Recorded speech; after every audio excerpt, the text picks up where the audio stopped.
Olá David, olá Marcelo. Me gostaria de compartilhar com vocês meu relato com os que escutam em seu canal e principalmente com os obreiros de habla hispana. Porque por mais que tenhamos acesso à internet, fora de Brasil não se estão divulgando as coisas que estão sucedendo em Brasil. Então eu vejo a grande necessidade, porque aqui são pouquíssimos canais que se habla de los escândalos que sucedem aí. Então, e também há prejuízo muito grande para escuchar a vocês. E os obreiros que me escutam sabem que é verdade, porque em cada reunião de obreiro, em cada reunião de pastor, em cada meditação com as esposas, é hablado fuertemente de como não podemos escuchar a los que saíram, os que cayeron, os que se prostituyeron e todo o demás. Por mais que se habla pouco, pero é uma gota diária, é uma vacuna, e a la larga, você acaba com uma proteção, você não dá ouvidos, você não escuta quem saiu. E se escuta, sempre escuta com dúvida, você tem pé atrás, porque você habla, essa pessoa adulterou, como eu vou crer em ela? Essa pessoa roubou, como eu vou crer em ela? A liderança de minha igreja está intacta, está de pé, entre um caído e o que está de pé, a quem eu vou crer? Eu vou crer na liderança de minha igreja. Então você não dá crédito. E isso é o que passou comigo, e isso seguramente ha passado com centenas de los que te escutam. Comparam os relatos, sabem que é verdade, pero não querem crer, como eu não queria crer, que era verdade. Pero eu creio em el poder do Espírito Santo, e quando ele quer resgatar a los suyos de dentro desse sistema, ele vai atrás, ele persigue, ele persevera, e foi o que sucedeu comigo. Então, Deus me revelou o Evangelho há 2 anos atrás, 1 ano e meio mais ou menos, não por el meio da instituição, porque por el meio dessa instituição nadie conhece o Evangelho, nadie, e hoje eu posso assegurar isso. Por outros meios, e um dia eu escutando, vendo vídeos em YouTube, me apareceu na sugerência de um vídeo de um pastor, pastor Paul Washer, e o título do mensagem, para que alguém que se interesse queira ver, é Los 10 cargos contra a igreja. E eu me pus a ver o vídeo, e eu te posso garantizar, e aqueles que hoje conhecem o Evangelho sabem que é verdade. Eu nunca, em mais de 20 anos, dentro dessa instituição, eu escutei algo parecido com o que eu escutei neste dia. Nunca em toda a minha vida eu pude escutar algo tão sublime, mas ao mesmo tempo tão cortante, tão duro de ouvir, como eu escutei neste dia. Eu quedei impactada, assombrada com o que eu escutei. E minha pergunta era, por que não se predica esse evangelho dentro da igreja, sendo que ela tem tanta condição em todo o mundo de levar este mensagem para as pessoas? E essa foi minha dúvida por 1 ano e meio, e foi minha oração pedindo a Deus que convenciera o bispo Macedo para que ele usara os recursos que a obra de Deus tem para levar este evangelho às pessoas, e orava e pedia porque creia em la intenção de ganhar a alma de estes homens, e não sabia quão equivocada eu estava. Então eu segui escutando. Em el início é muito difícil, porque são prédicas de 1 hora e meia, solamente de la palavra, explicando versículo por versículo, escutando interpretações del hebraico, del aramaico, e que de início você pensa, isso não me vai levar a lugar nenhum, porque para que sirve que eu entenda essas coisas, pero ao mesmo tempo atrai seu coração, porque queima dentro suyo, porque você vê em mirar em las palavras destes homens a paixão que eles têm por Cristo. E eu mirava a minha esposa e hacía uma comparação, a frieza, a superficialidade das prédicas, não somente de ele, pero dos mis regionais, estaduais e obispos e todos. Porque aqui adentro todos podem concordar comigo que uma prédica não passa de 15, 20 minutos, por lo menos é a realidade que há fora de Brasil. Uma reunião de domingo por la manhã, você perde todo o culto dividido com o lago consagrado, a oração de la cura, a oração por los matrimônios, a explicação del diezmo, a explicação del propósito. Você chama para lunes, você chama para miércoles, você invita para viernes, e sobra 20 minutos, sobra 30 minutos que você divide entre um versículo que é falado, mal interpretado, e 10 minutos para buscar supostamente o Espírito Santo. Enquanto eu comecei a escutar prédicas sem nenhum recado por 1 hora e meia, no início é difícil, pero é transformador. E de aí eu conheci outros pastores como Suhel Michelin, Miguel Núñez, e me submergi a isto. E me dei conta que nunca havia sido salvada por el Evangelho. Lo que sucedeu em minha vida foi doutrina de homens. E eu sei que 80% sucedeu da mesma maneira com os obreiros e com muitos pastores e esposas que pensam que conhecem o Evangelho, que conhecem a Cristo e não conhecem.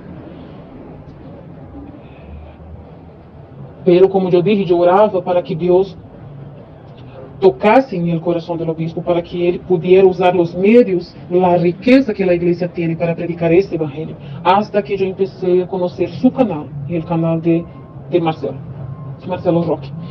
E de verdade, o piso saiu debaixo de meus pés, Davi. Eu escutei relatos essa semana, um dos últimos que foi colocado de um ex-pastor que está com síndrome do pânico, está desesperado, ele até chorou em el áudio que ele te enviou, e o dolor que uno sente ao escutar essas coisas, porque são pessoas que se decepcionaram com o sistema religioso e que saem desta instituição sem uma luz no final do túnel, sem uma esperança, porque saíram, conheceram os bastidores, detrás das cortinas, a suciedade, pero não conheceram o evangelho, então eles não têm onde amparar-se. E por la misericórdia houve a diferença em minha vida. Primeiro Deus me revelou o evangelho e depois Ele me preparou para descobrir o que havia por detrás das cortinas. Eu não sou vítima e nem ingênua. Eu sabia das coisas erradas, pero a diferença é que você pensa, obreiro, eu pensava como você. Sim, há pastores adúlteros, há roubo, há engano, há de todo. Pero você pensa assim, a liderança não sabe. Quando ela souber, ela vai ser algo, ela hará justiça. Hasta que você descobre que a liderança sabe de todo.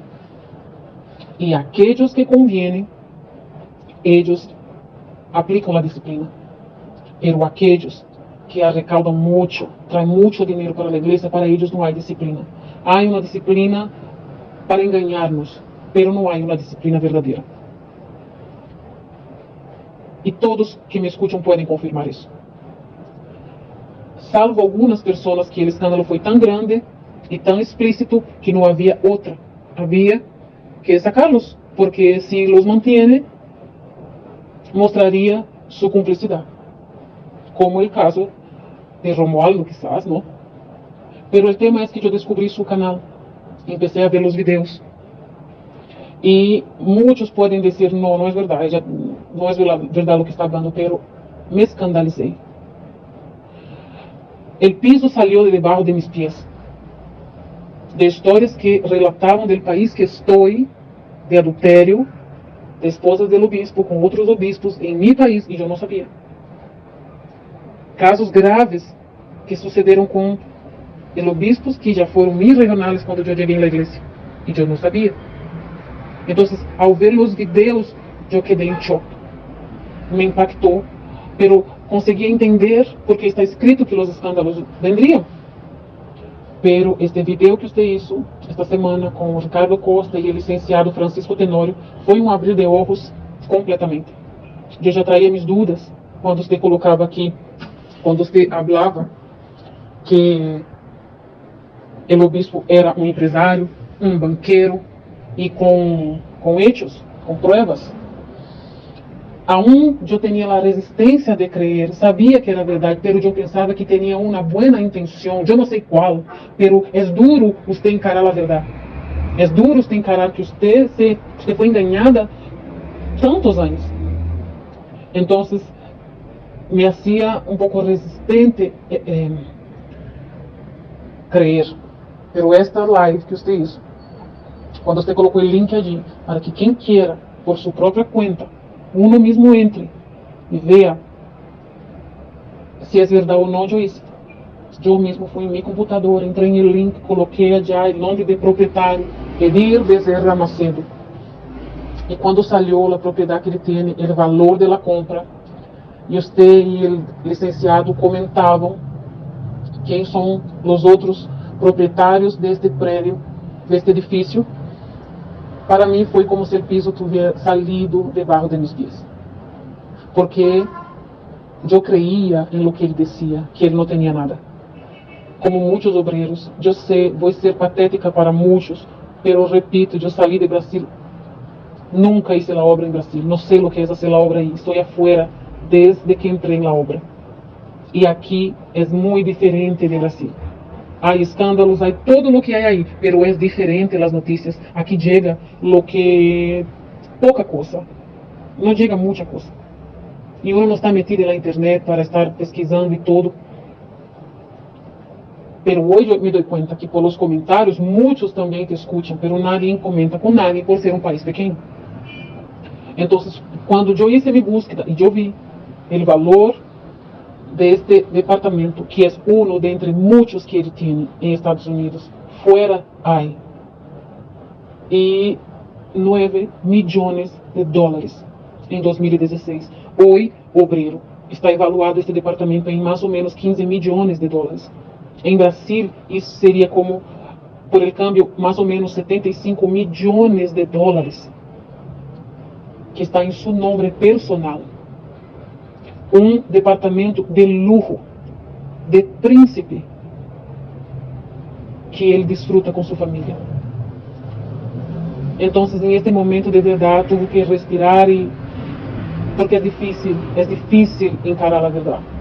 E eu te digo algo, foi toda uma noite quando eu descobri tudo isso, que eu chorei muito, e eu sei, eu só estou fazendo este áudio, não queria me involucrar com isso, eu só estou fazendo este áudio, porque eu sei que como eu, muitos obreiros e esposas de pastores, que somos mais sentimentais, não?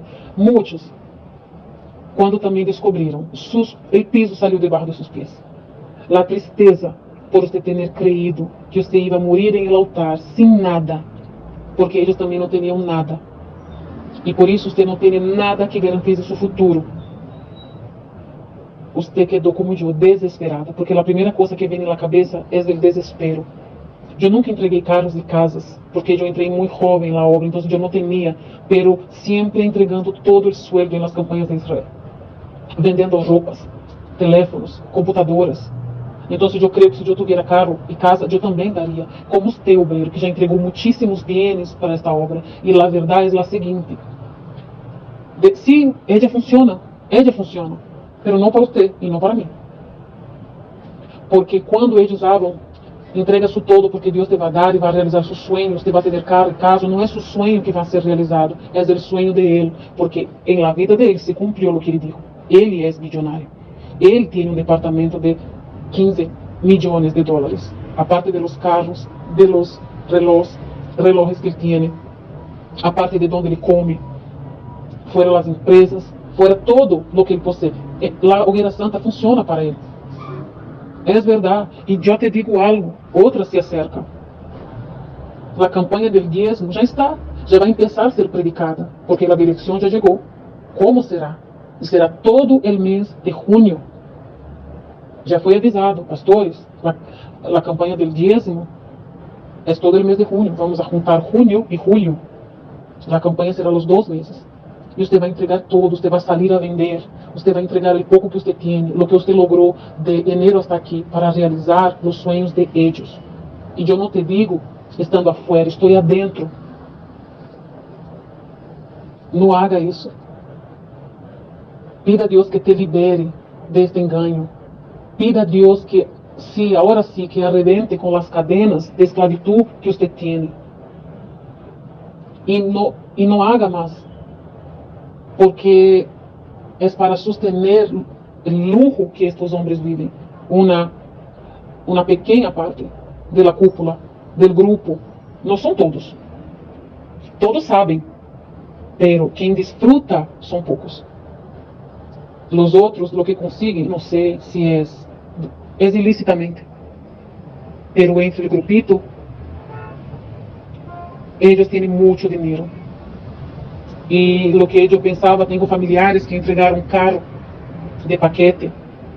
E eu pensei, mientras meu familiar entregava o carro de paquete, eles vendiam este carro para dar um carro importado, um carro caríssimo, para que eles possam usar e desfrutar.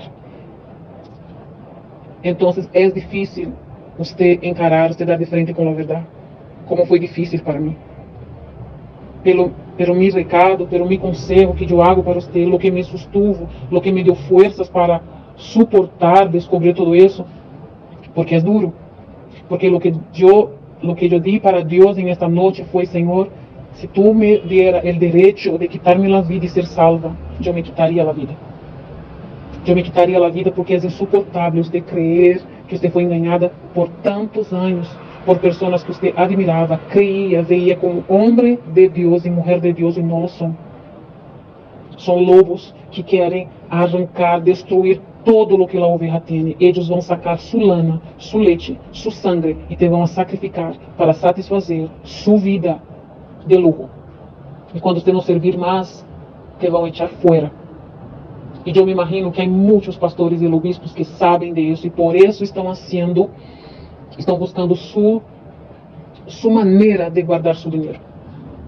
Porque quando vi em el canal de Marcelo, não sei se é verdade, mas a maneira que o obispo Renato tratou a morte do obispo Jair, que foi o que me levantou a obreira, de la maneira que ele tratou a morte de um obispo tão antigo, eu te pergunto, pastor, que ele não vai ser com você? Você tem algum valor? E não me venga dizer que você serve a Deus, que você não mira para o homem, porque a última coisa que hacemos aqui adentro é servir a Deus. Porque traemos pessoas de las calles que estão destruídas, arruinadas no fundo do poço, e traemos ela para correr sobres dentro desta situação. Depender de cadenas, depender de aceite, depender de rosa, depender de água, pero o que menos ensinamos a elas é que elas venham a confiar e depender de Cristo. Então não me venga dizer que você serve a Deus, porque você não serve como eu não servia.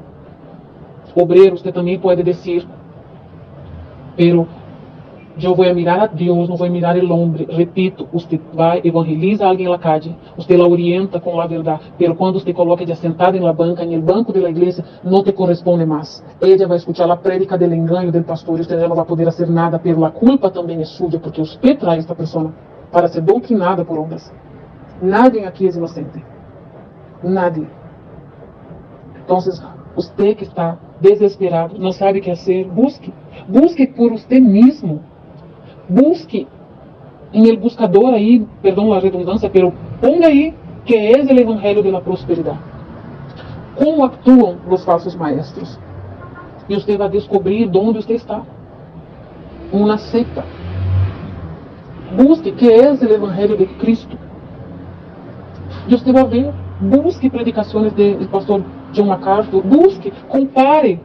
Veja a glória que estes homens predicam e veja o que esses pastores predicam. E repito, minha esposa é pastor. Hoje, ele busca predicar o evangelho. Ele predica o evangelho. Mas sabemos que aqui adentro não há como fazer. Não há. Porque não há como você predicar o evangelho puro e genuíno aqui. E em seguida você ser obrigado a falar do sobre, falar da rosa, falar do água, falar do aceite, porque esta parte é distorcionada. E você, pastor, você vai dar conta a Deus se você distorcionou o evangelho ou não. Não importa se você predicou 99% correto, está escrito no livro de Apocalipse. Aquele que acrescentar ou retirar qualquer coisa desta palavra, haverá punição. E allí você não vai poder dizer, pero el obispo que mandou, não haverá nada a seu lado. Ou você terá el abogado, Jesucristo a seu favor, ou você terá a ira do Cordeiro sobre sua vida, por você ter distorcionado o evangelho dele. Não há vítimas aqui, nem obreiros, nem pastores. Então, eu vou sair. Deus já me deu o valor, a força. Eu creio que há vida fora de aqui. O único que estou buscando não é juntar dinheiro, não é roubar, não. É me capacitar para sair. Porque não há como. Muitos podem pensar, é só sair. Não, porque quem está fora do Brasil depende hasta da igreja para ter seu boleto para regressar a seu país. Você não vai comprar, não. Ela que te dá o boleto de regresso. Não é como em Brasil que você corre. Bus e vai à casa. É caríssimo. E é em tempo de eles. Hoje eu sei que para sair vão investigar completamente nossa vida, vão querer saber de todo, se nós estamos roubando, tudo que está sucedendo. E bueno. Então, não é como vocês aí podem decidir sair e tal. Não. Pero vamos a salir. Isso já não faz parte de nós. Nós não somos la universal. Eu não tenho o prazer de dizer que me encanta estar dentro de uma universidade da fé, porque o Senhor Jesus não vendrá buscar uma universidade da fé, Ele vendrá por sua novia. E você que tem prazer em dizer que a igreja é uma universidade, sepa que você não vai ir com Cristo, porque Ele não vem por uma universidade. Ele vem por uma novia que está incorruptível, limpa, lavada, com suas vestiduras blancas. Então, obreiro, pensa, não tenha medo, porque eu sei que parece que a única coisa que você sabe é ser servo dessa instituição. Não busque, se você tem dúvida, então busque o que é o Evangelho. Permita que o Espírito Santo te revele a verdade, que você se sinta capaz de abandonar tudo isso por a verdade das Escrituras. E comparta o que você sabe, porque há necessidade de outras pessoas descobrirem, saberem a verdade. E ore, porque muito mais Deus pode fazer com que esses vídeos cheguem em lugares que uno nunca podia imaginar. Bueno, isso é resumo de meu relato. E eu creio que através desses vídeos muitas pessoas estão abrindo os olhos. E eu só tenho a agradecer a vocês, mas principalmente a misericórdia e a graça de Deus que me encontrou e me salvou. E que isso pueda passar com você também, que me escute. Busque, pastor, porque a verdade é que você crê que você conhece o Evangelho. Pero se em fundo eu te pergunto, um membro se acerca e te pergunta o que significa o Evangelho, você nem sabe contestar. Por mais que você me diga as buenas novas, a pergunta que te digo é as buenas novas, ¿por quê? Porque Deus tuvo que enviar buenas novas. Você sabe dizer? Assim como meu esposo não sabia, quizás você também não sabe. Pero você é pastor há mais de 10, 20 anos e você nem sabe porque Deus tuvo que enviar buenas novas. Ponga-se a investigar e você vai descobrir que quizás você necessita dessas buenas novas. Bueno, este é meu relato, espero que ajude a alguém. Que Deus lhe bendiga muito a você, Davi e Marcelo.